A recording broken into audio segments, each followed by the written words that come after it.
Buenas tardes.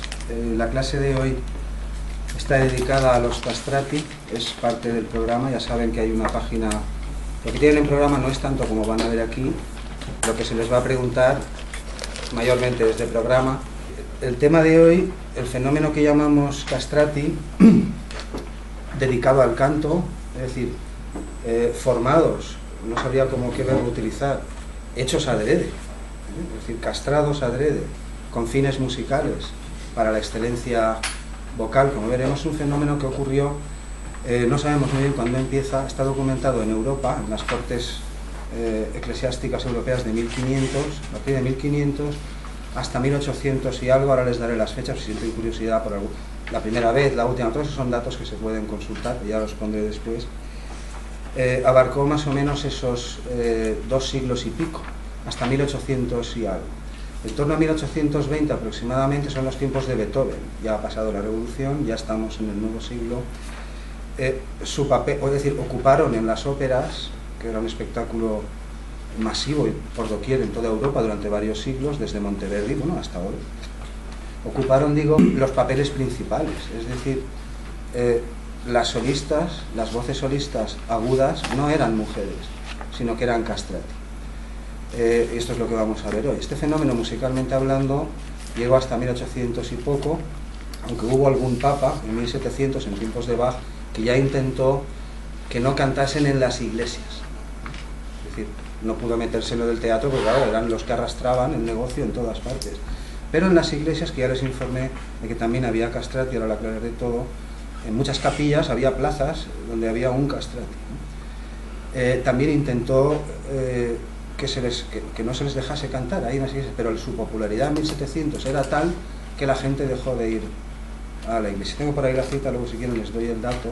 Hubo algún intento de prohibirlos antes, en tiempos de Bach, pero siguieron ocupando los principales papeles y la gente iba a verlos a ellos. Hasta 1800. A partir de ese momento su papel es devuelto a sus legítimos poseedores, no sé cómo decir esto, a los tenores heroicos que llaman, que son toda la larga tradición hasta hoy, todos los que conocen ustedes, y ahora veremos algunos, y a las cantantes femeninas, las más famosas de las cuales en estos tiempos, durante 1800, fueron españolas, hijas de Manuel García, era el tenor favorito de Rossini, ahora lo veremos. Es decir, lo que llamamos la última etapa del bel canto, quienes detentaron esos papeles fueron sopranos de las mejores, mientras que hasta 1820 fueron estos personajes. En realidad, el vocablo bel canto, la palabra como tal, la expresión bel canto, no comenzó a utilizarse hasta mitad del siglo XIX aproximadamente. Aquí ellos ya no estaban, ya no eran las primeras figuras de la ópera.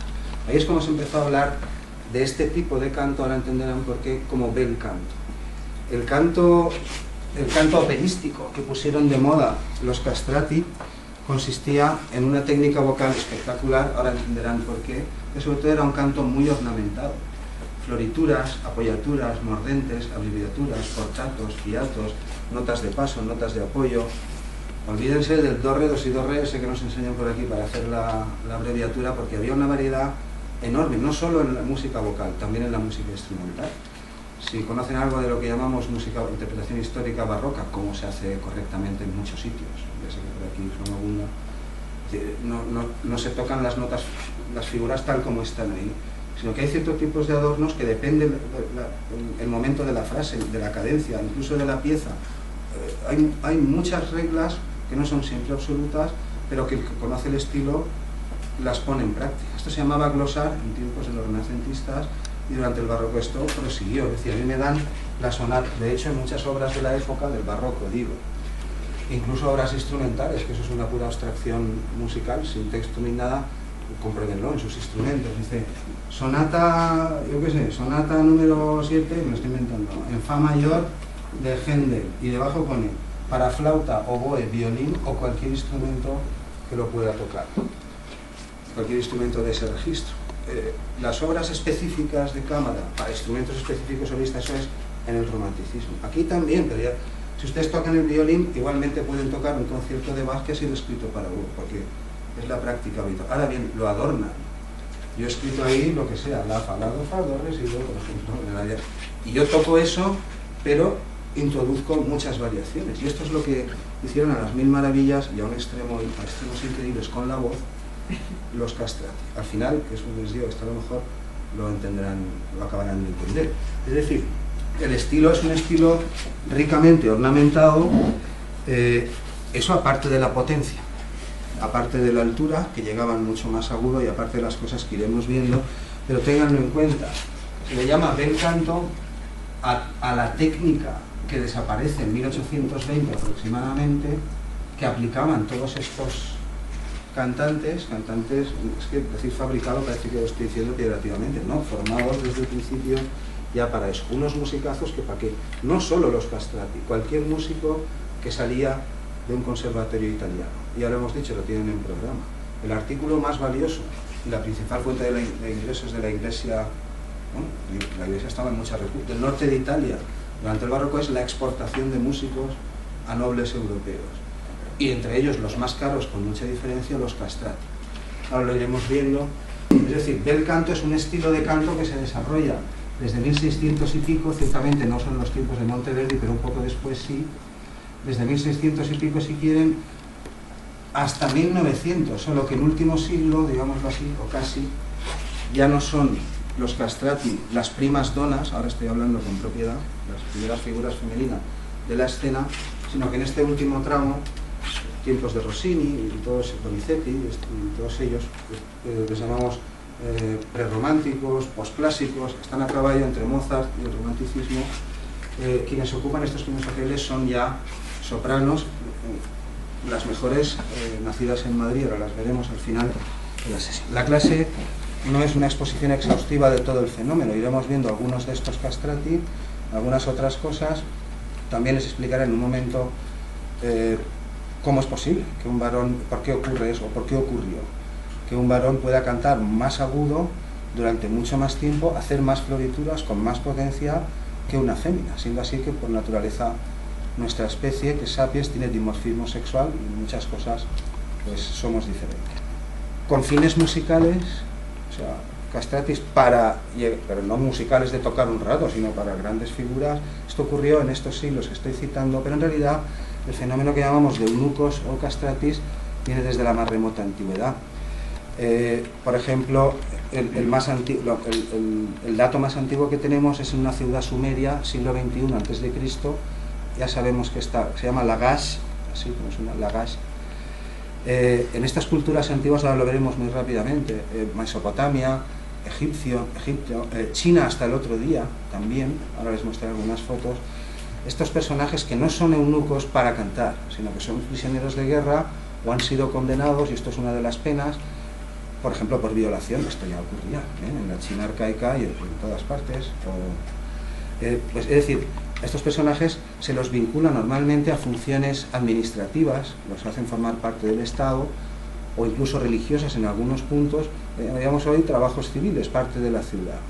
En China, por ejemplo, el auge quiere decir el momento en el que más debería decir eunuco, para que no nos confundamos. Castrati lo diríamos para los que van a cantar, eunucos para los demás, que es en torno al año 1000.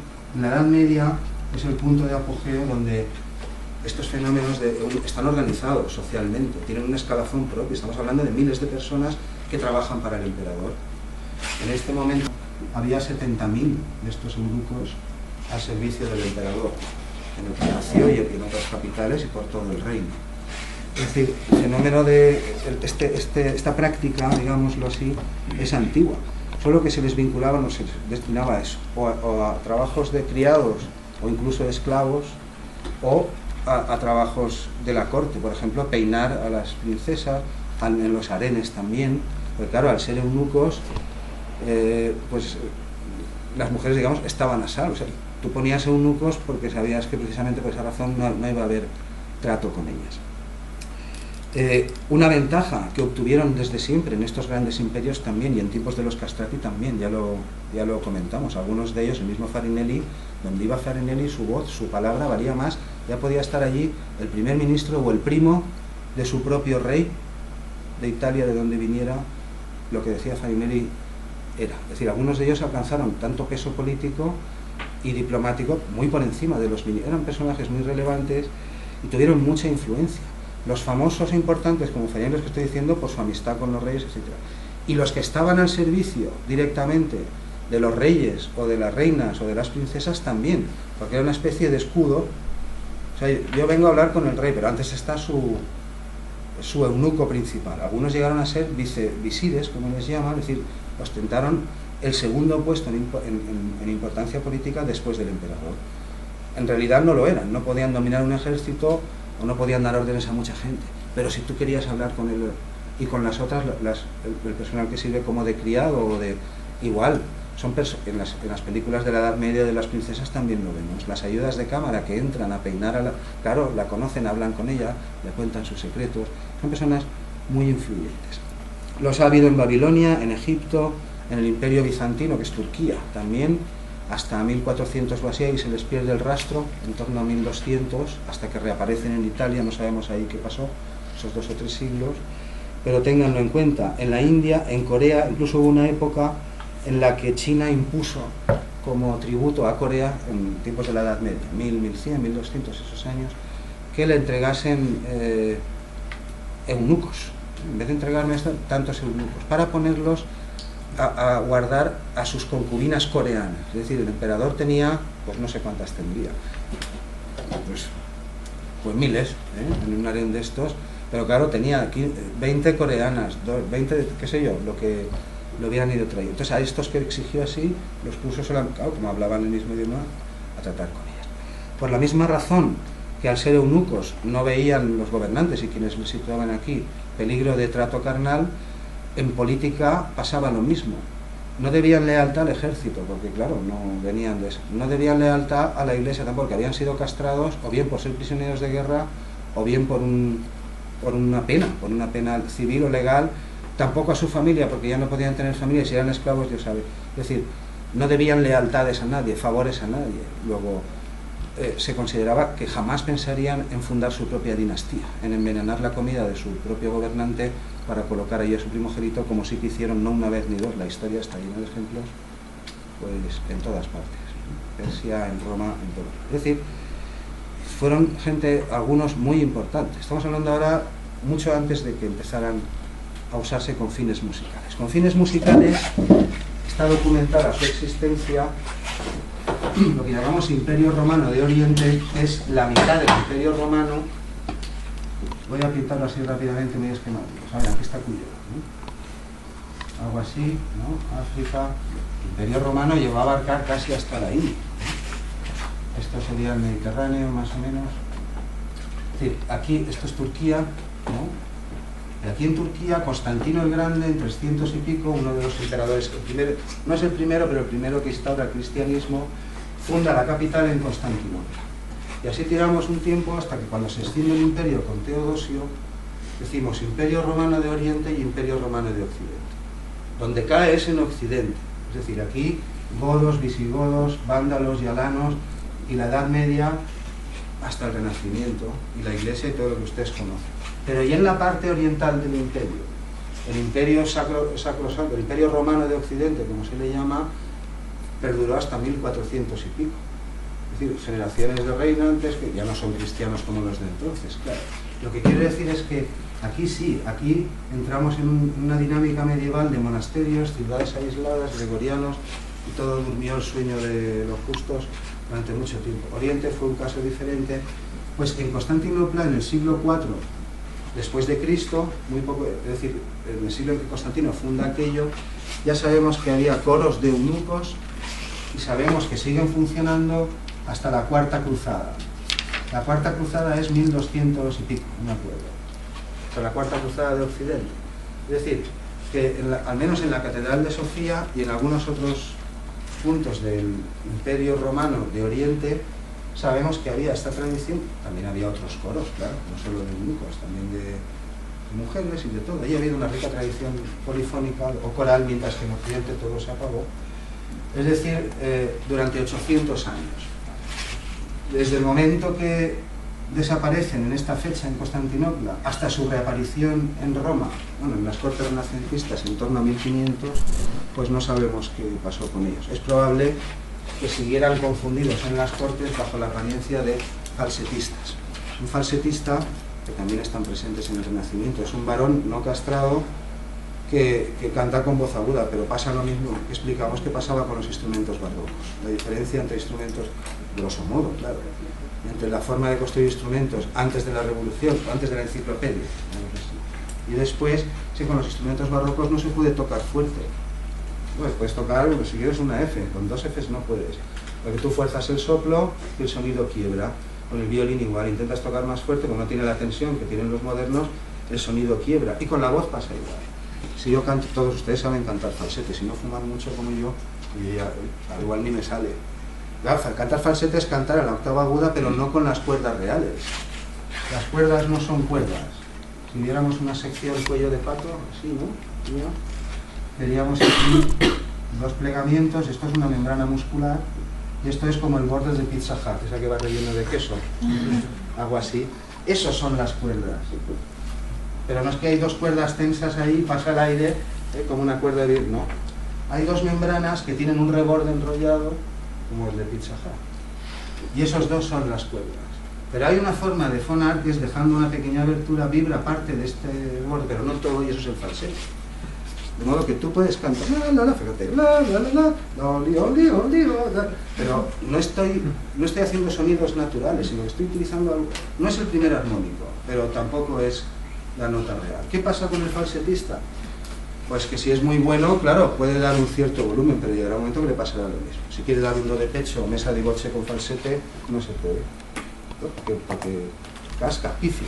Es que no quiero mezclar las lenguas, yo sé que aquí todos entienden ciertas cosas, me toco la grabación, ya veré. Bien, están presentes, en Oriente ya lo saben, esos 800 años, después en el Imperio Otomano perduran, aparecen, pero con esas funciones. Eunucos de harén en las cortes otomanas hasta 1800, incluso hasta 1900. Después veremos un par de fotos, pero no son para cantar. Esta práctica, pues no se sabe exactamente dónde viene, pero ya se practicaba antañazo. Como dato, les puedo dar un dato, que el año que viene dedicaremos una clase a eso, en estética seguramente aquí, donde nos toque, los famosos cantantes de la antigüedad grecorromana, porque en tiempos de Roma y Grecia, estoy hablando de las tragedias y comedias griegas y romanas, que eran cantadas. Hubo grandes figuras, grandes divos, gente famosa, no había fotos como ahora, pero tú sabías que a tu ciudad venía fulano, Cayo no sé cuántos, que eran voces, eran personajes famosos en todas las grandes ciudades del orden greco-romano. Hubo muchos. Música hubo, pues no les voy a decir cuánta, por todas partes. Pero estrellas de este tipo. Las grandes voces de la antigüedad, cuyo destino principal era el Egipto tolemaico, en estética retomaremos esos temas. Es decir, los grandes cantantes, los de carrera, algunos fueron auténticos millonarios, y también los grandes atletas de competición de estos de entonces, los que eran los favoritos, como si dijéramos ahora las grandes figuras, si no queda el primero, quedará el tercero. Muchos de ellos, no todos, pero muchos de ellos practicaban una costumbre que se llama infibulación. La infibulación consiste en poner una anilla de metal, similar a la que se pone la gente en los pendientes de aro, pero en el prepucio. De modo que, claro, esto, los que estamos circuncisos y judíos, estas cosas no rigen, porque ya no tienes prepucio. Me está siguiendo, ¿no? Saben de qué estoy hablando. No, por si acaso, estoy aquí hablando y está la gente completamente despistada. Entonces, claro, ¿qué es lo que les impedía? Lo que les impedía era trato carnal, porque, bueno, no es que no quiero poner ejemplos, ya se imaginan todo lo que puede pasar, pues dolorosísimo. Era una forma de preservarse. No me pregunten por qué lo hacían, y si yo lo hubiera hecho, yo no lo hubiera hecho, me hubiera dedicado a otra cosa. Pero era una forma de no tener trato carnal repetida, es decir, de conservar las energías. Bueno, hay budistas que hacen cosas parecidas por otros métodos, es decir, no tengo desgaste sexual ni físico, luego tengo más potencia.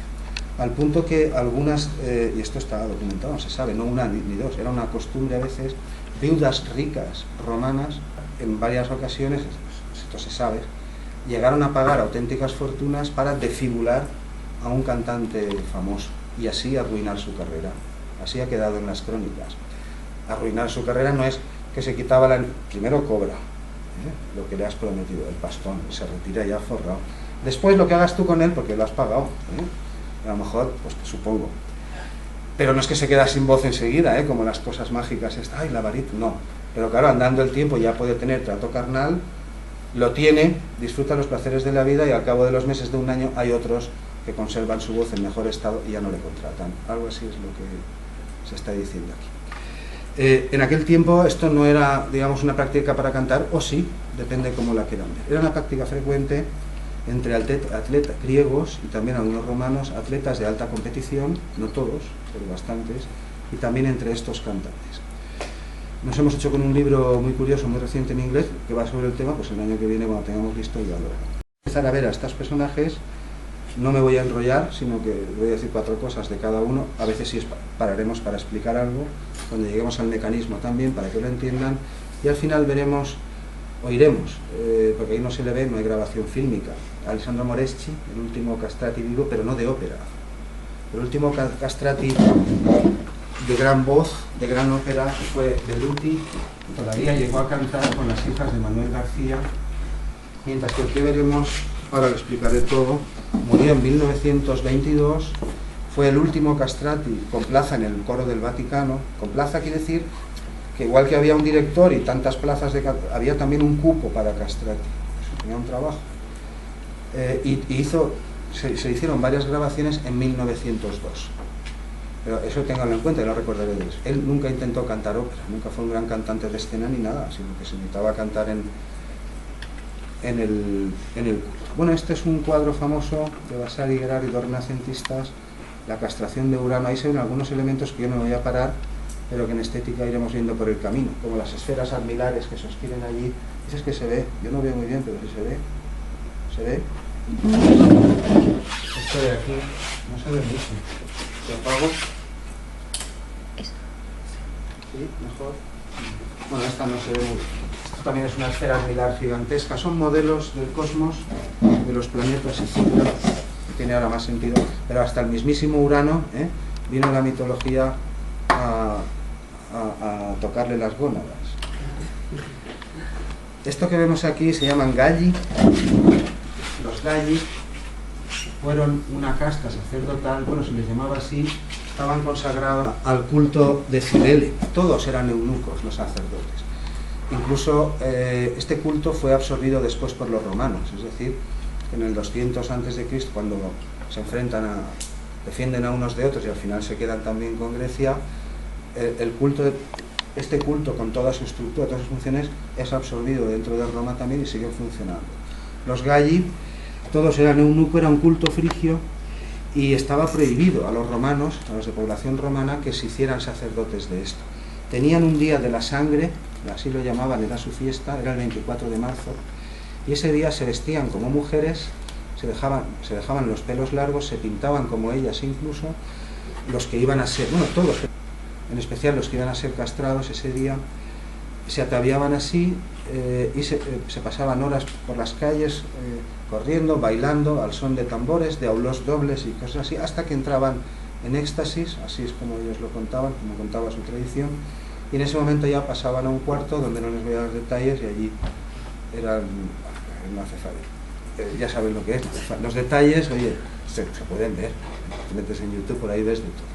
Este es un archigallus, es decir, uno de los sumos sacerdotes de este culto, de los cuales se sabe que tenían costumbres licenciosas y extravagantes, al menos los archigallus. En fin, sueltos de costumbres. Bueno, en realidad los paganos pues eran un poco así, los había más puros y los había que no. La noción esta de pecado respecto a las cuestiones sexuales es una noción cristiana más moderna, de otras religiones también, ya lo sé, pero ciertamente no de la antigüedad grecorromana. No sé cómo decirlo, ir o venir o querer o ser querido, amar o ser amado y todas esas cosas, porque no tenía más importancia.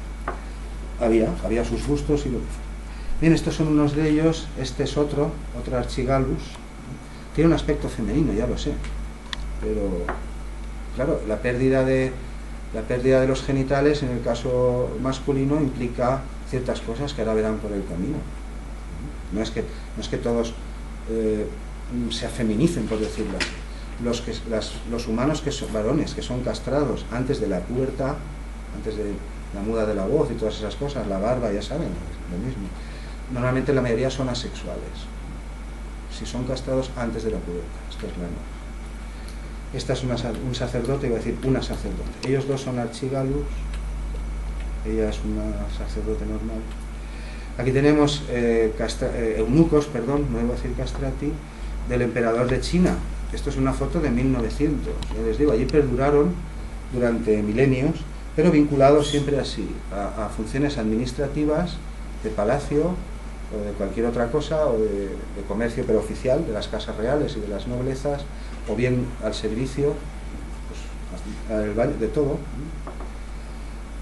Aquí tenemos, esto es un mural del siglo VIII después de Cristo, 2 años después de la caída del imperio. También es la tumba de este príncipe, todos ellos son sacerdotes eunucos. Aquí tenemos un eunuco, es una foto antigua, de 1911, es el año en el que muere Mahler. Estos son castrati, aunque todos no son castrados, aunque todos no lo son hijras, son en la India. En muchas de estas culturas, y en tiempos antiguos también, en Grecia y en Roma, lo que hoy llamamos transexuales o travestis, bueno, hay de todo. Hoy hablamos de orientación, yo estoy en el mismo mundo que ustedes, yo oigo las mismas cosas, que no estoy haciendo humor ni estas cosas han existido siempre, incluso, ¿cómo se llaman? Estos andróginos, gente que no tiene un sexo ni el otro, hermafroditas.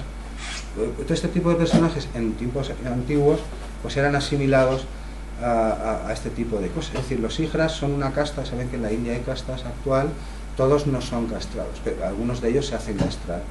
Son el equivalente a algo así a lo que hoy en día aquí decimos transexual, ¿qué he dicho antes? Travesti. Bueno, no sé si unas tienen más, para mí no significan más, las palabras no son las cosas. Están aquí como un ejemplo más de castración voluntaria. Este simplemente es una ilustración, en el Islam también se practicaba esto, en tiempos antiguos, ya lo quito, y no tiene más. Pues aquí hay otras dos. Normalmente en estos imperios formaban parte de castigos, claro, o capturas de guerra. Lo que pasa es que después te hacen servir pues en tu casa o en casa de otro, o te venden, o si sabes escribir, te ponen de maestro, claro. Este es un cuadro de Rembrandt, están matizando eunucos, hubo en todas partes. Esta, por ejemplo, es del siglo XI, es un cantor de Constantinopla, de esa tradición que les he citado, del siglo IV, del 390 o así, hasta 1200, que es la Cuarta Cruzada. Este es un eclesiástico, como un gregoriano de aquí, pero de Oriente, castrati. Este de aquí es una castración en tiempos del Renacimiento. Aquí tenemos el jefe, en este harén, en el harén del Imperio Otomano, Turquía, hasta el otro día. Este es el jefe, porque hay dos tipos de eunucos, los eunucos negros de color y los eunucos blancos. Y el jefe de los negros era uno de los más poderosos, tenían funciones separadas. El archieunuco, uno de los que más mandaban después del emperador, por encima de cargos importantes, de ministros, incluso de generales. Claro, porque está siempre allí con él, es como mi ayuda de cámara, ¿eh? Yo soy el rey, pero claro, mi mano derecha no será de procedencia, nada, no tendrá lo que tú quieras, pero tú a ese no me lo tocas, es una cosa. Este es un cuadro de Gérôme, un pintor moderno, ilustra un harén de estos orientales. Si se lo están preguntando, me imagino, lo de eunuco, pero parcial, pero total, hay las dos modalidades. La castración habitual es inutilizar, bien aplastando, bien cortando, porque también se corta, los testículos. Es decir, esto es lo esencial. Para el fenómeno que vamos a ver hoy, eso es lo esencial. Es decir, puede haber una castración total, como a veces en ciertos castigos, y en la historia también, algunos de los que hemos visto, donde se secciona todo.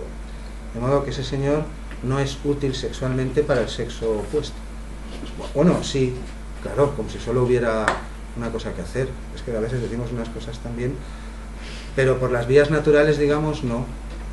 Mientras que si es parcial, sí. Durante el barroco se dice también, se sabe, claro, ocurría, muchas damas de la alta sociedad preferían, y algunas casadas, y que se sabía, tenían relaciones frecuentes con algunos de estos castrati, si ellos no querían. Claro, si les iban más los varones, a algunos les iban más a otros no, porque claro, no quedaban embarazadas. Es decir, habían sido parcialmente castrados, no tenían testículos, ergo no generaban espermatozoides, células germinales, ergo no engendraban, pero eran sexualmente útiles en el sentido básico, natural, no sé cómo llamarlo, todos me entienden, ¿no? Estos de los arenes se pueden imaginar, los de los arenes han de ser totales, porque si no, no es una fiesta. ¿No lo ven? ¿No? ¿Entienden lo que digo? Bueno, esto es un eunuco de 1700, ahí tienen la fecha, 1749, de los eunucos blancos. De los dos grupos tenían su propia jerarquía, sus propios cargos. Y cuando digo jerarquía y cargos, digo lo que en cualquier oficio, al cabo de 5 años paso al siguiente nivel, cobro más. O ocupo ciertos puestos que todos ambicionan, o me quedo en el montón de los sirvientes de a pie. Algunos, vamos, famosísimos, incluso Narses, por ejemplo, en tiempos de Justiniano, siglo VI, el último emperador de Constantinopla, romano, cristiano, pero que intenta todavía recuperar lo que puede el imperio. Tuvo un general famosísimo, victorioso en 100.000 batallas, se llamaba Narses. Hubo muchos gobernantes durante la historia que los utilizaron. Este, por ejemplo, es esto que os he dicho, el Imperio Otomano actual. Hasta el otro día estaba funcionando el harén.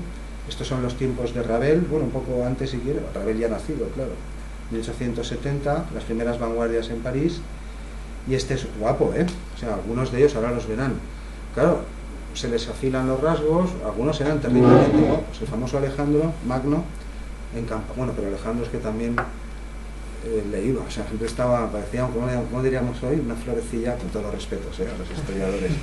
Alejandro, un tío, vamos, que cortaba cabezas como el que más ganaba, entonces, un tío, pero le iba, pues conoció uno de estos, uno que se llamaba Bagoas, en una de sus campañas, de su belleza, se enamoró de él al instante y se lo llevó con él. Este es otro, la misma corte otomana, de 1912, esto es una postal. Es una visión rápida a los que no son cantantes y ya está. Estamos ya aquí, es decir, vamos a empezar a ver ya a partir de donde estamos en programa y todas estas figuras. No sé si hay algún dato que me pueda olvidar. Incluso en la China de 1840, que algunos músicos vinieron a París a estudiar al conservatorio de esos tiempos, todavía había leyes donde cuando un niño nacía, a veces pasa, naces con estos déficits o por problemas, por lo que sea, tienes que someterte a esa operación, les daban un trabajo oficial en el Estado, digamos un funcionario, o labores administrativas o cosas así. Bueno, puede que me haya olvidado de alguna cosilla, no tiene más importancia, la completaré cuando la suba a la red.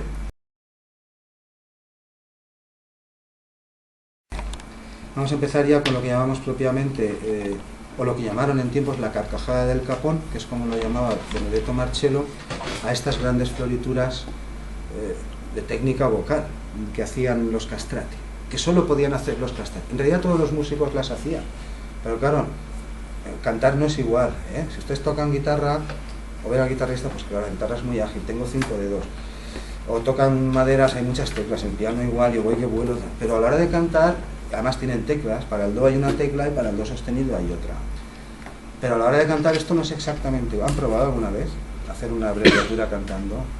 O sea, proceder de grado arriba y abajo cantando. Claro, son tubos naturales, no será una corneta, no será un tubo natural, octava, quinta, cuarta, pero sigue siendo, es muy difícil. O sea, hacer florituras o grupetos y un trino cantando, ¿saben hacer trinos cantando? Los castrati sabían. Estamos hablando, claro, de cosas, ahora lo entenderán mejor. Bueno, este cuadro se llama Gran Ópera, es un cuadro de Dalí, muy bueno, una buena metáfora, porque el escenario en sí mismo es una voz, la voz, pues, iba a decir flipar, que es un verbo de curso legal, se puede utilizar. Cautivar, no me venía, los oídos de todas las culturas y desde tiempo inmemorial, Dios sabe cuándo. Algo hay en la voz que cuando nos ponemos a cantar, probablemente es que es mucho más arcaica de lo que estamos suponiendo los temas que hemos visto en estética este curso en algunas clases. Pero ahí están estos fenómenos. Después de ellos, pues todos los grandes, todos los tenores. Hoy Pavarotti, luego que si Frank, que si Elvis, que si... Las masas, en esta época, la admiración, las masas de gente por las calles en Venecia, en muchas ciudades importantes europeas, no tenían nada que ver con lo que vemos actualmente en los conciertos, auténticos fenómenos de histeria, de masas. Es decir, han atraído una atención inconmensurable. La ópera, ya lo saben, por las clases primeras. Proliferó, se propagó a toda Europa. Este es Monteverdi, ya vimos, lo vimos aquí, ¿no? Esto es primero. Vimos la de Jordi, ¿sí? ¿Lo vimos? Sí. Esa era la primera que conservamos, ópera compuesta como tal, y a partir de este momento, en torno a 1550, mitad de siglo aproximadamente, un poco antes de que nazca Monteverdi, es cuando tenemos los primeros documentos escritos de que había castrati en ciertas cortes, por ejemplo en la Capilla Sixtina, en el coro papal y en otros. Quiero decir, el problema de fondo es que los nobles renacentistas, ya desde 1400, había traído también ese menú de esa cena renacentista, lo veremos en la próxima clase, los que dan origen a la ópera, esas cenas, ¿se acuerdan de eso? ¿No? Los renacentistas ya desde 1400, los que no son iglesia, aunque sea la misma familia, yo soy Sforza, mi primo es arzobispo, pero yo no, y yo en mis cortes puedo usar mujeres, y en mis conciertos, cuando tengo papeles agudos, llamo a la Puccione o llamo a fulana, o que son cantantes profesionales por ahí, les pago lo que sea, vienen allí y me hacen espectáculo.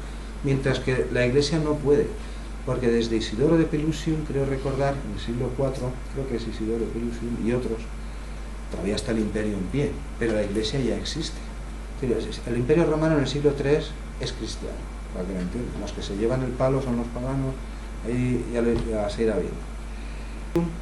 Había una prohibición que seguía rigiendo en tiempos de Monteverdi y después del arte barroco, que decía que las mujeres tacet in ecclesia, eso decía, muclieres tacet in ecclesia, y que las mujeres se callan. En aquellos tiempos, estos predicadores, algunos de los primeros padres de la iglesia, siglo IV después de Cristo, decían algunos, yo no estoy diciendo que comparta esas cosas, digo quién las ha dicho y ya está. Uno de ellos decía eso, dice, no, yo las dejo cantar bajito, porque si no se ponen a murmurar. Fuera por la razón que fuere, la iglesia tenía esa prohibición dentro de sí, era una ley impuesta desde los primeros papas y no podía utilizar voces femeninas. De modo que cuando tenía papeles muy agudos, en cualquier autosacramento, en lo que quisiera hacer, tenía que usar niños o falsetistas. Y ahí tenemos el problema de siempre. Al niño le pasa lo mismo, puede cantar fuerte, pero de potencia, de intensidad, pero tan fuerte como un tenor o como una soprano o como una contralto no puede, porque primero porque su instrumento es pequeñín, y ¿entienden lo que estoy diciendo? Puede cantar, un niño puede cantar fuerte, y hay un punto que decimos que está chillando, pero es porque su voz tiene esa cosa. Es decir, mientras la iglesia no podía, estos fulanos sí que podían, estos venga, ya verán la cena, venga faisán, venga vino, venga castrati, venga mujeres, venga lo que quisieran, de todo. Y la iglesia no, de modo que en algún momento empezaron a aparecer estas figuras. En el programa les consta 1562, creo que es la corte de los Borgia, es decir, en esos tiempos el Papa de Roma, el mayor poder que existe en Occidente, es un Borgia. Estos son César Borgia y Lucrecia Borgia, los hijos del Papa. Borgia no fue una excepción, no digan que fue un monstruo, no fue el único monstruo, si lo quieren ver así. Es decir, otros antes que él, era una práctica habitual. Borgia era papa, vivía en el Vaticano, vivía con su mujer, con sus hijos y con su amante. Y esto era una práctica habitual en las cortes renacentistas, documentense. Es decir, infórmense un poco, comprueben las cosas. En estas cortes es donde aparece, esto no quiere decir que antes no hubiera. Parece ser que en 1550, 12 años antes, ya había castrati en la capilla papal y en algunas otras capillas. Bueno, cada estado, cada familia de estas tiene su propio ministro, su propio obispo, son como pequeños estados, pero por encima de todos está la iglesia, y Roma, la ciudad de Roma y su provincia, es la que dominan los Borgia. Y en ese momento es Papa Borgia, pero digo, Borgia ni fue el único, ni el último, ni el primero, es el que se lleva la fama.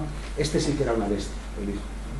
Este era una auténtica bestia. Es decir, se dice que en una ocasión, persiguiendo a gente que no sé qué le había hecho, se encerraron en un convento. Y el convento les dio asilo, como era tradición en los conventos cristianos y hoy en día en muchos sitios. Viene alguien perseguido, no le preguntas quién te persigue, si los nazis, si los buenos o los malos, ni los chinos, tú le das asilo. Pero cuando se enteraron que quienes estaban a las puertas eran César Borgia y sus amigos, sus compinches, se inmolaron todos los monjes. No quisieron esperar ni entregarles los que sabían que les iban a descuartizar. Borgia, como Ferrara, como Sforza, son personajes de la época. Esta situación perduró durante bastante tiempo. Gracias a esto, bajó Lutero, levantó algunos dogmas, bajó a Roma. En estos tiempos, un poco antes, se produce un saqueo de Roma, uno de tantos, el saco de Roma se llama. Y las tropas españolas, entonces era Carlos no sé qué, los españoles íbamos por ahí conquistando el mundo de las Américas. Asaltamos, bueno, las tropas, canallas, presidiarios, cosas así. Asaltamos el Vaticano al grito de puta roja. O sea, espada en mano, a saquearlo y llevarnos todo lo que pilláramos. Porque en estos tiempos se decía que para no condenarse había que no ir a Roma. Roma era la capital del pecado. Estaba la máxima autoridad cristiana viviendo según modelos paganos. Esto es el Renacimiento. Grecia y Roma desnudos en los textos, ahora están pintados. En estos tiempos estaban desnudos. Todo estaba mezclado. Bueno, este es Monteverdi, estaba con la datación. A partir de 1550 ya hay documentos en estas cortes, Roma, Milán, todas estas ciudades del norte de Italia, que en sus respectivas cortes, oye, los directores eran gente importante, compositores que a ustedes les suenan mucho, Orlando Di Lasso en Alemania, el otro aquí, el otro allá, muchos ocuparon estos. Los Sforza. Dentro de 10 años soy maestro de capilla de Roma, más ya no se puede llegar, y así. No les voy a dar más datos porque los pueden buscar si quieren. Por ejemplo, en 1558 hay un español de Palencia, se llama Hernando Bustamante, y a este se le admite. Sabemos que era castrati, pero todavía no lo hacen constar como tal. Mientras que a partir de 1562 ya sí, esto ya lo aclaré. Hay un puesto de primer violín, hay 4 puestos de segundo violín segundo, hay un puesto de organista, uno de cocinero, uno de tesorero, uno de capitán de la guardia, bueno, lo que eso es, y uno de castrati, y ya está. Tu trabajo es ese, cantar los papeles agudos y lo que se te encargue. Bueno, durante toda esta segunda mitad de 1500, desde 1550 hasta 1560, ya van apareciendo en diferentes cortes, fulano aquí, vengano allí. Los primeros que se admiten como nombre tal, lo son en 1599, un año antes de que Jacopo Peri estrene su Orfeo, que se perdió, 7 años antes de 1600, que es cuando Monteverdi estrenó la suya, perdón, 1606, se llamaban Pietro Paolo Folignato y Girolamo Rossini. Estos ya eran castratis, estamos a las puertas de 1600, admitidos como tal, con su nombre, con su sueldo, su función, y ya está. Y no les voy a enredar más con eso. En estos últimos años, los papas correspondientes en ese momento, 1539, es Sixto V, por ejemplo, incluso promulgan leyes para incluir específicamente castrati, plazas, en lo que llamamos el coro papal o el coro vaticano. Bien, pues vamos a empezar a verlos. El meollo del asunto lo he intentado explicar al principio.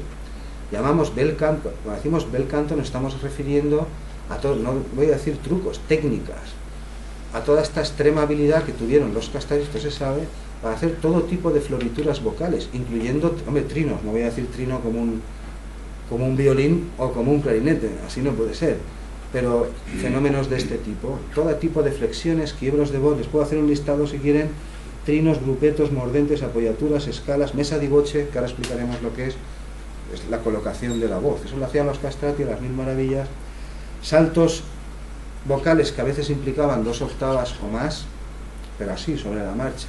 Pues lo que hace un instrumentista moderno en la cadencia de un concierto romántico, ¿no? Ahí a romper las cuerdas del violín y a demostrar que se lo puede comer, algo así.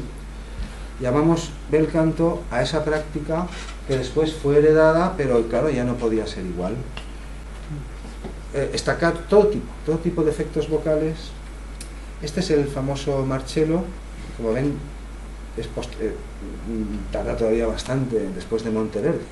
Estamos en 1700 Marcello tendría 14 años, pues todo, 1700 es cuando en Venecia hay 17 teatros, eso ya lo saben, de ópera, hay una industria importante, todavía era joven, en torno a 1700 y pico ya habría nacido Bach.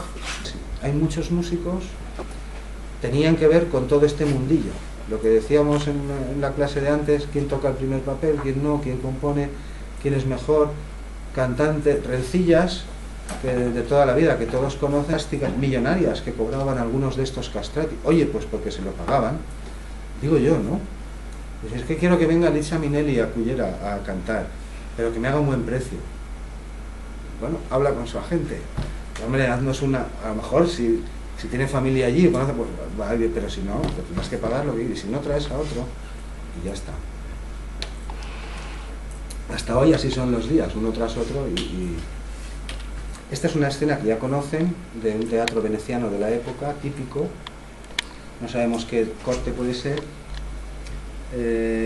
ahí lo ven, está claro lo que es, ¿no? El foso lo ven todo, aquí estarían las butacas hoy, está la gente de pie, puede pasar un criado que te recoge, tú eres gente importante, aquí sentado, vamos, estos son nobles todo, ¿no? Puede pasar con unas copas incluso, esas costumbres buenas se han perdido ya. Este es Benedetto, poc més asseat, ¿no? Más guapote, pintado. Una buena proporción. Estas son ilustraciones posteriores de la época de Beethoven, un poco después, irónicas, viñetas de los periódicos sobre los cantantes. Si chillaban, si no chillaban, están ahí para que se relajen un poquillo, no pasa nada. Bien, este es Rossini. El bel canto, los principales compositores de lo que llamamos bel canto son Rossini, Donizetti y el otro, ¿quién es? Que ahora no me acuerdo. Puccini. El Puccini es posterior. Tengo por aquí. Rossini, Bellini, perdón, Donizetti, también Antonio Bernacchi, uno muy famoso, o Nicola Porpora. Nicola Porpora, quizá trompetistas, flautistas, alguno que haya tocado, tiene sonatas barrocas que a veces también con órgano. Nicola Porpora no. Pero muchos de los maestros, por ejemplo, Nicola Porpora fue el profesor de Farinelli, que fue el más grande, el más famoso. Pero muchos de estos maestros y compositores de orquestas barrocas, Nicola Porpora no, pero muchos de ellos sí, a su vez fueron castrati también. Solo que después, en vez de ocuparse en los grandes escenarios o colocarse en una corte o en una catedral, se dedicaron a enseñar. Han entendido lo que ocurre, ¿no? El primero que inició este estilo de canto, o el primer compositor, y después otros muchos contemporáneos, fue Händel.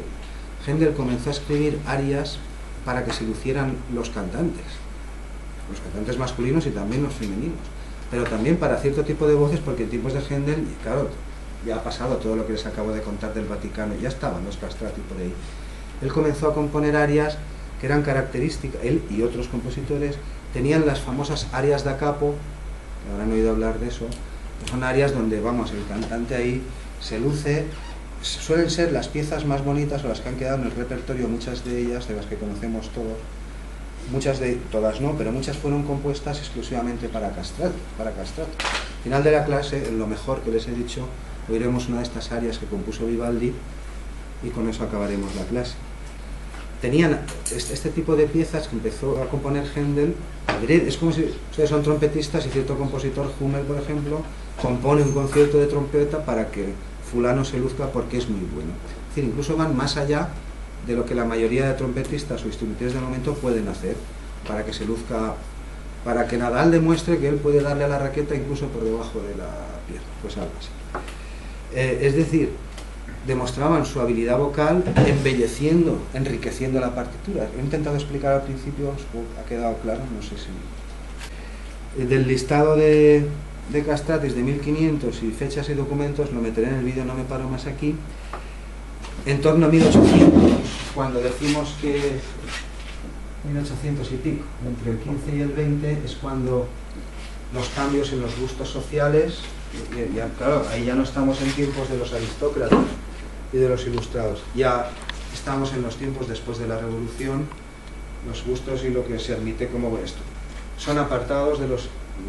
Su papel lo ocupan las sopranos y los tenores, y tampoco sobreviven ni el aria da capo, ni todos estos fenómenos, ni todas estas secciones que los compositores ponían adrede. Esto no sobrevive.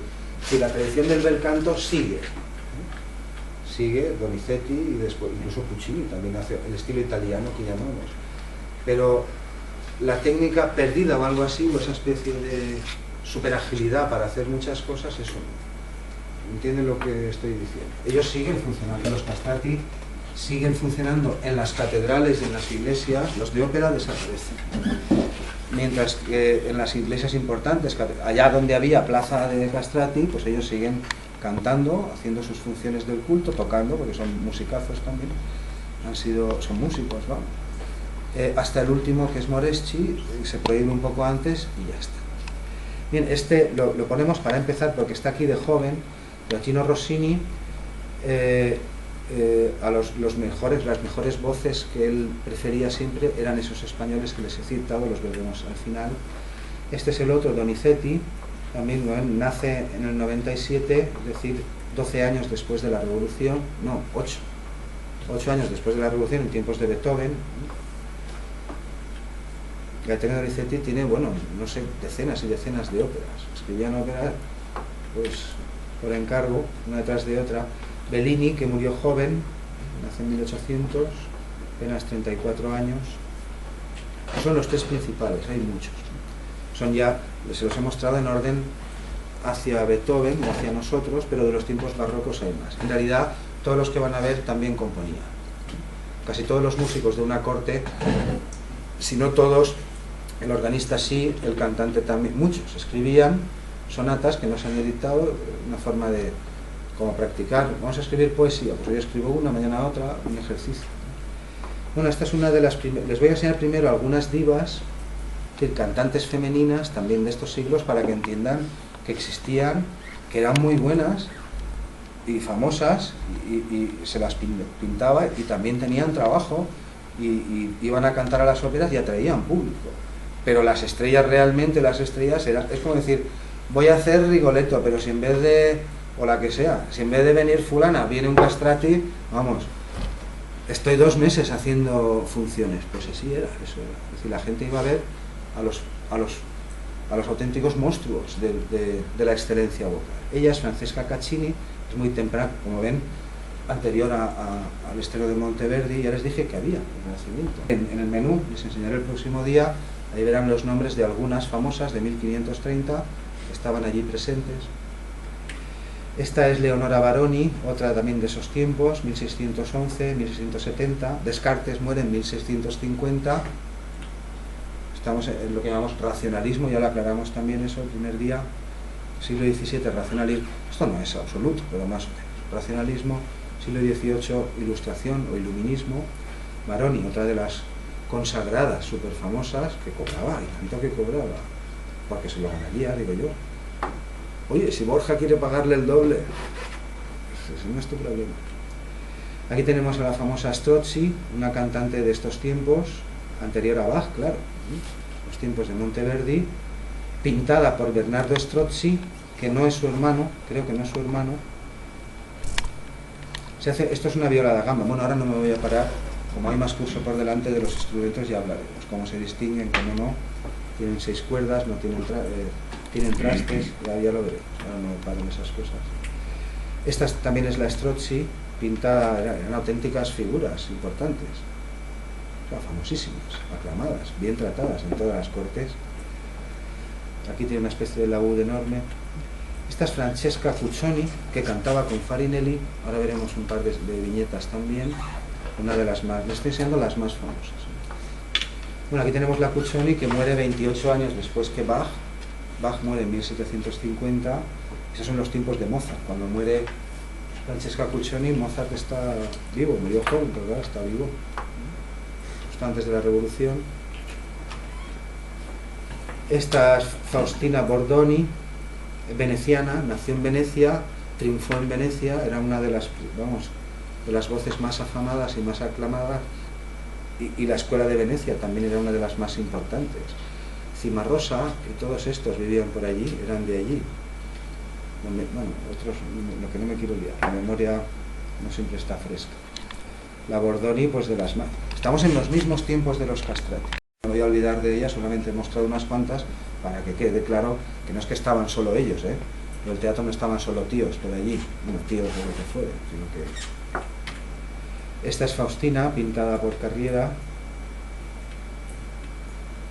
Claro, se vestían con joyas para las representaciones, como personajes de los tiempos de Grecia y de Roma. Esta es la famosa Colbrán, una cantante renombradísima, murió en 1845, es decir, probablemente llegó a conocer a Rossini, a todos estos. Claro, se hace pintar con una lira griega, ciertamente. Bueno, aquí hay más. Esta es la misma Colbrán, pintada sobre... Esto es un pianoforte ya no es un clave. Incluso tiene un sistema de pedales. Es posible que sea un Brodmann o un Silverman, puede ser, por el color también, tipo de... Es un pianoforte, de eso ya hemos hablado. Y esta es Matilde Marchesi, que es una de las últimas figuras del bel canto. Ella es nacida en Frankfurt, es alemana, pero estudió con Manuel García, que era un tenor español, el más famoso de Europa. En los tiempos, ¿es esta aquí? Sí, este es, me voy a colar. Bueno, esta es Matilde Marchesi, estudió con él. Aquí hay dos fotos más. Tuvo una carrera operística corta en los escenarios, pero formó a miles de cantantes, es decir, es de las profesoras de canto. Venían de todas partes de Europa a estudiar con ella, porque a su vez había estudiado con Manuel García, cuyas hijas llegaron a cantar con Beluti y algunos castrati. Es decir, a esta generación, Manuel García padre, por decir así, y su hijo, ahora lo veremos, y sus dos hermanas, se les considera como, en la tradición de la historia del canto, como el vínculo, el nexo entre el arte perdido del bel canto, como lo practicaban los castrati y las prima donna, y la ópera del siglo XIX y lo que conocemos hoy. Este era el cantante favorito de Rossini, pero sin duda ninguna, cantando a todas horas por ahí en los mejores auditorios del momento. 1700 y pico es cuando tenemos los primeros auditorios, porque la Heroica todavía se estrena, no hay, en tiempos de la Heroica todavía no hay auditorios públicos. Esto lo veremos en un programa un poco más adelante. Este es el famoso tenor. Esto no es castrati ni nada, estamos hablando de un tenor con todas las letras. Esta es una de sus hijas, la famosa Malibran, no sé si le suena el nombre. Esta triunfó por todos los escenarios europeos y americanos. Se dice que a los 7 años, esto es se dice, yo no lo sé si es verdad o no, estaba cantando su madre en escena y perdió el tono, no sé qué, y la niña retomó y lo acabó y lo hacía muy bien. Esta es su hermana, la Viardot, que es donde quería conectar, es decir, hermana, hermano, hermana, padre. Este es Manuel García y este también es Manuel García, pero el hijo, que vivió 101 años. Enseñó en el Conservatorio de París y en la Real Academia de Londres canto. Es decir, es uno de los profesores de canto más famosos de toda la historia de Occidente. Los cantantes sí saben, claro, de sus glorias, pero los demás no nos enteramos un poco de nada. Durante el siglo XIX lo que les estoy diciendo es que las mejores voces de ópera, ya no castrati, sino tenores y sopranos, eran españolas. Ellas sí que estos sí que nacieron en Madrid. A ver, concretamente, esta fue la más famosa, la famosa Malibran. Todo el mundo quería que cantasen para ellas. Liszt componía canciones para la Viardot, que es como la llamaban, el mismo Liszt. Por ejemplo, esta es Pauline, es una de las dos hijas. Cantó con Rossini, con Glinka, con Meyerbeer. Por cierto, Meyerbeer es el que escribe la última pieza escrita para castrati, que antes se me ha olvidado. La escribió Giacomo Meyerbeer, que era el nombre plus de la ópera del momento. Yo no estoy diciendo que sea mejor que uno o que otro, sino que era el que más público atraía, las óperas de Meyerbeer. La Viardot montaba veladas en París, en su casa, como las Schubertiadas, que no hemos llegado a verlas todavía. Creo que nos paramos ahí. Perdón, me estoy confundiendo ahora. Esto es primero con los de segundo. Las Schubertiadas son reuniones que hacen los músicos, músicos, pintores, reuniones de intelectuales, de cualquiera que está allí, nocturnas en casa de uno o de otro. Se acaba la ópera, quedamos en casa de él, de allí viene una cantante y su prima rusa que está allí también, y el capitán de no sé... cenáculos, así lo llaman, cenáculos artísticos, los románticos lo llaman así, y era famosísimo. Allí se reunía la crème y la crème de la intelectualidad europea. Gente como Brahms, Tchaikovsky, Korsakov, todos estos. Hubo otras figuras parecidas.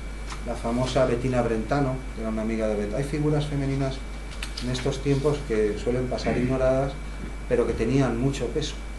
Ya comentamos también... no, es que me cruzo de curso, esto es primero, me cruzo.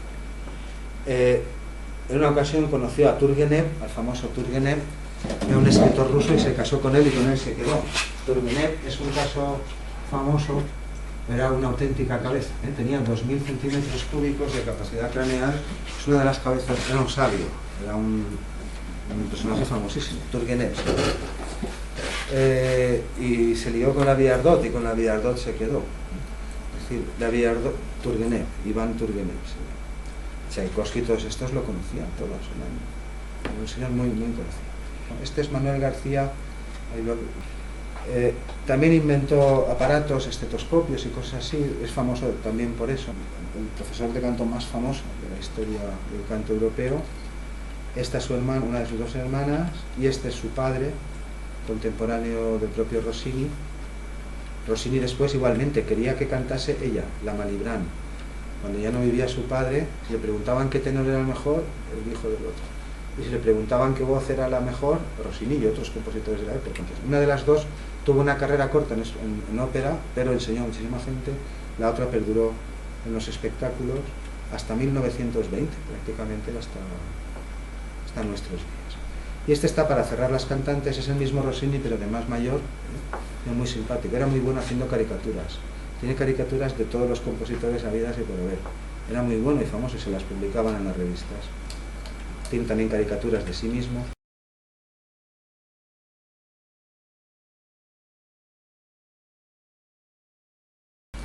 Y ahora sí, vamos a entrar a ver a los castrati, ahí sí que me voy a parar, cronológicamente, por nacimiento, no quiere decir unos mueren antes, otros no. Lo de los Borgia, ya sabemos por qué están aquí, es el primer momento en el que aparecen documentados, o sea, donde hay fuentes escritas.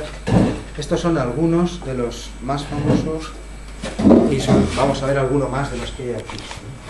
Hasta aquí, este es el último castrati famoso de ópera, de escena, una gran voz, mientras que estos tres son directores perpetuos, los llaman, todavía esa figura existe, del coro de la Capilla Sixtina, donde son niños, pero había algunos castrati. Es decir, Domenico Mustafa es director también perpetuo, si los llaman, pero ya no es un castrati de escena. Y Alessandro Moreschi, que lo veremos en un momento también, tampoco. ¿Sí? Hasta ahora vamos bien. Vamos a empezar a ver algunos más de los que hay aquí, por orden cronológico. Este es Moreschi, que están viendo aquí, es Alessandro Moreschi.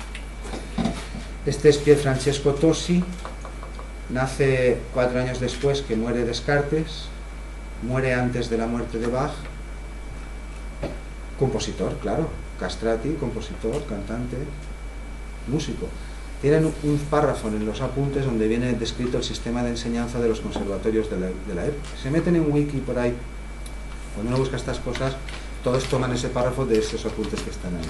Describen el método de enseñanza de la época y no dicen de dónde, es el mismo párrafo, no es más que compararlos.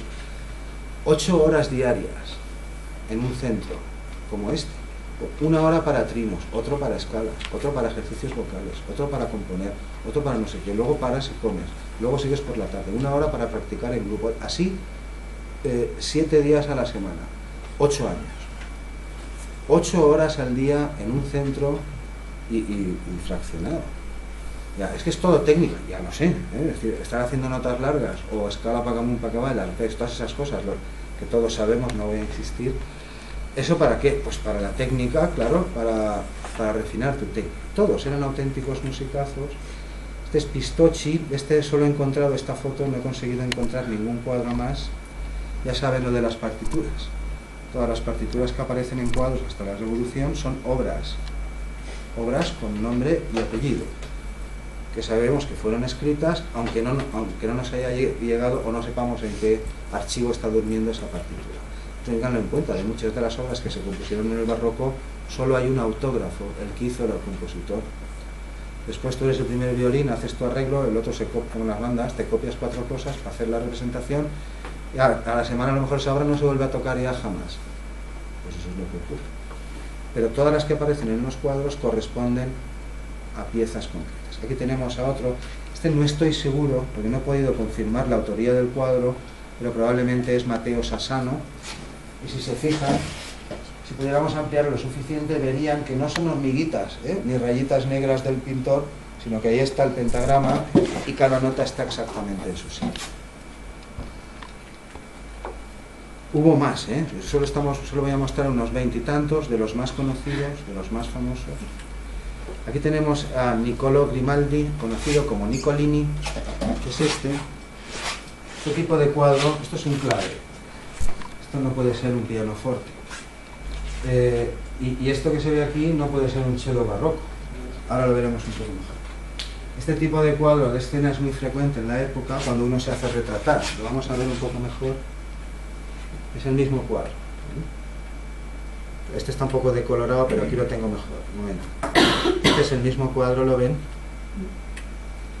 Es decir, el cuadro se distribuye geométricamente, hay una zona central que si ustedes fueran geógrafos o marinos y están pagando al pintor para que les pinte, aquí pondría un planisferio, un mapa de África, que sí, o lo que a ustedes les parezca. Dos retratos de gente famosa aquí. Cuando entramos en el romanticismo es Schubert el que suele salir en estas cosas de aquí, porque era muy famoso. Y después un conjunto instrumental donde hay un cantante. Lo digo por este es otro de ese tipo de cuadros de la época, no es el mismo. Se supone que este es Händel, este sí, y que estos son sus músicos. Estos son violas da gama, aunque parecen chelos barrocos ya por el mástil. Y ya ven cómo está pintado. Si yo no les dijera que este cuadro es de esta época, parecen algunos de estos cómics modernos, porque la época no se pintaba así, es lo que quiero, ¿entienden lo que estoy diciendo? Las siluetas, los contornos, las figuras, no es una vanguardia, no es un cómic, pero no es como se pintaba en la época. Es el mismo tipo de disposición, hay una figura central que es la que se hace retratar, en este caso era el Castrati, Niccolini, pero es un tipo de cuadro muy frecuente en esta época. Me encargó, claro, como todo. Píntame, compónme, constrúyeme, lo que sea, tócame, es decir, ven a tocar a mi... No se ríe, el tema parece un poco... Es que hasta yo estoy un poco así, no voy a hacer chistes, porque el tema, yo lo entiendo, es delicado. Aquí tenemos a Antonio Bernacchi, otro muy famoso, anterior a Bach, y esto que ven aquí pintado, esto es Venecia, es esa famosa torre que es Venecia, no sé si la reconocen. Esto creo que es un teatro de ópera, aunque no me acuerdo, un palacio, no recuerdo el nombre. Este es el Castrati, y esto es la filigrana, la floritura vocal que está haciendo. Es como una especie de caricatura de la época, pero eso es lo que está representando. Es decir, nos queda dando de pecho te hace una escala. No he oído a Joselito de esas cosas. Joselito, vamos, eso debe ser pecata minuta comparado con eso, que llega el tío al final, y ahí está aguantando y nada, estos, ahora entenderán por qué. Es decir, él canta sus piezas, todo lo que le ponen por delante, pero cuando llega a su cadencia, pues fíjate, rodea la torre por arriba, le da las 1000 vueltas. Hay que dar una imagen de un refinamiento, una ornamentación barroca, ciertamente. Esto es lo que significa la palabra. Barrueco significa recargado, eso es lo que significa. Excesivamente, digamos que una paella con demasiado de todo es una paella barrueca, pues algo así. Aquí tenemos al famoso Senesino, que es uno de los que crecieron más. Algunos de ellos crecían más y fueron también ridiculizados, el tamaño, ahora entenderán por qué. Francesco Bernardi. Senesino, igual que Farinelli y algunos otros, adquirieron unas proporciones casi gigantescas. Aquí tenemos otra representación de Senesino. Es un retrato encargado, a lo mejor lo ha pagado su dueño, porque ninguno de estos es noble. O sea, un duque no va por ahí cantando en los escenarios, así nos entendemos. Ha sido pagado, es el retrato de la época, una especie de marco circular, ahí hay una partitura que existió, es decir, corresponde a una obra que se compuso tal cual. Aquí ven lo que les estoy diciendo. La Cuccioni, que la vemos aquí, después la veremos con Farinelli, fíjate cómo los pintan, o si es casi el doble que ella. tampoco es para tanto. Pero realmente esto es una consecuencia directa de que te extirpen las gónadas si eres varón y que el programa genético de la especie, en este caso el que nos diferencia sexualmente, no se exprese. A partir de la adolescencia, un poco antes, pues de las féminas igual, ocurren cambios hormonales. Eso significa que hay ciertas glándulas en el cuerpo, las que sean, que segregan ciertas sustancias y desencadenan cambios. Si no, seguiríamos toda la vida como Gepetto y ¿cómo se llama? Pinocho y todo eso. El caso, la práctica, ya les he hecho ver que está documentada pues desde la más remota antigüedad en todos los imperios, prácticamente en todos los antiguos. Ahora bien, ¿en qué momento empezamos a hacerlo para cantar? Pues no se sabe. ¿Por qué ocurre esto? ¿O por qué ocurren las cosas que le permiten al castrati hacer lo que hace? Esto es igual, por eso en tiempos de Marchelo se llamaba la carcajada del capón. El capón no sé si saben lo que es, los valencianos que no usamos esas cosas, pero en Castilla sí. El capón es un pavo o un pollo que tú lo castras, eso es un capón. ¿Lo que hay para comer el día de Navidad? Capón. Capón es un pollo, un pavo que tú lo has castrado cuando es joven y claro, se ha puesto el pavo de este tamaño. ¿No han visto a los gatos castrados? A los gatos se les castra, primero, para que dejen de mearse por todas partes, esa es la primera. Segundo, para que dejen de maullar, porque están todo el maldito, cuando están en celo, están todo el maldito día maullando. Y ya está. Y a consecuencia de eso se vuelven muy mansos y muy grandes, ¿no? ¿Se han visto? ¿No han visto gatos castrados? Cualquier criatura que tú le hagas eso, claro, se producen alteraciones en el desarrollo normal y en vez de enviar puertas a este edificio para que lo acaben y trabajen los jueces, lo enviamos todo a la otra punta y allí sale otra. Bueno, pues eso es lo que ocurre. Un animal o un humano al que tú le castras a tiempo, claro, si lo castras de mayor esto ya no, se producen ciertos cambios entre los cuales se encuentra que creces mucho, te vuelves más manso, es cierto, eso es la testosterona.